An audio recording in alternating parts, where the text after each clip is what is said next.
I was 18 years old when I got married. I belonged to a very conservative family, a Baloch family, where good daughters never say no to their parents. My father wanted me to get married, and all I said was, if that makes you happy, I'll say yes. And of course, it was never a happy marriage.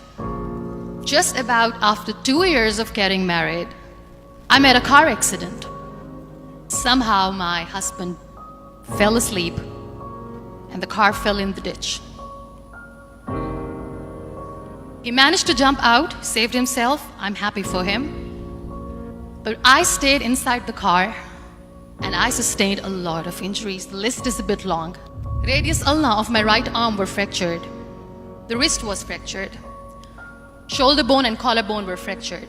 My whole rib cage got fractured. I couldn't breathe. But that injury that changed me and my life completely was the spine injury. Many people came to rescue. They gave me CPR. They dragged me out of the car. And while they were dragging me out, I got the complete transection of my spinal cord. Those 2.5 months in the hospital were dreadful. I was at the verge of despair. One day, doctor came to me and he said, well, I heard that you wanted to be an artist, but you ended up being a housewife. I have a bad news for you. You won't be able to paint again. Next day, doctor came to me and said, your spine injury is so bad, you won't be able to walk again. I took a deep breath. I decided it's all right. The very next day, doctor came to me and said, because of your spine injury and the fixation that you have in your back, you won't be able to give birth to a child again. That day, I was devastated. And that is where I started to question my existence. Why am I even alive?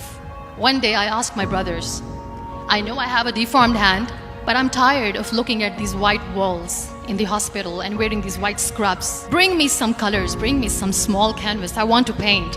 So the very first painting I made was on my deathbed, where I painted for the very first time. What an amazing therapy it was. Without uttering a single word, I could paint my heart out. I could share my story. People used to come and say, what lovely painting, so much color. Nobody could see the grief in it. Only I could. And that day I decided that I'm going to live life for myself.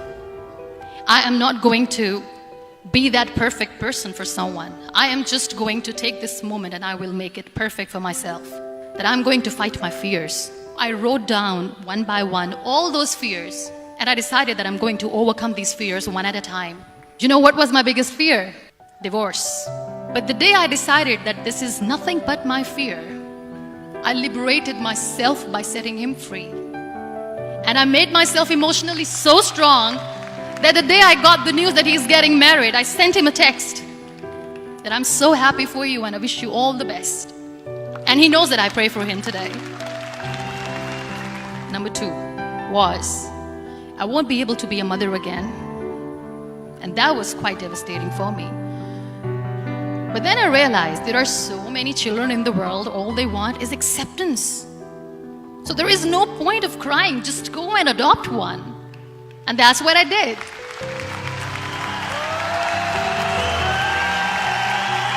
I gave my name in different organizations, different orphanages, and I waited patiently. 2 years later, I got this call from a very small city in Pakistan. I got a call and they said, are you Muniba Mazari? There is a baby boy and would you like to adopt? I could literally feel the labor pain. I said, yes, I am going to adopt him. I am coming to take him home. And that day, I was 2 days old, and today he's 6.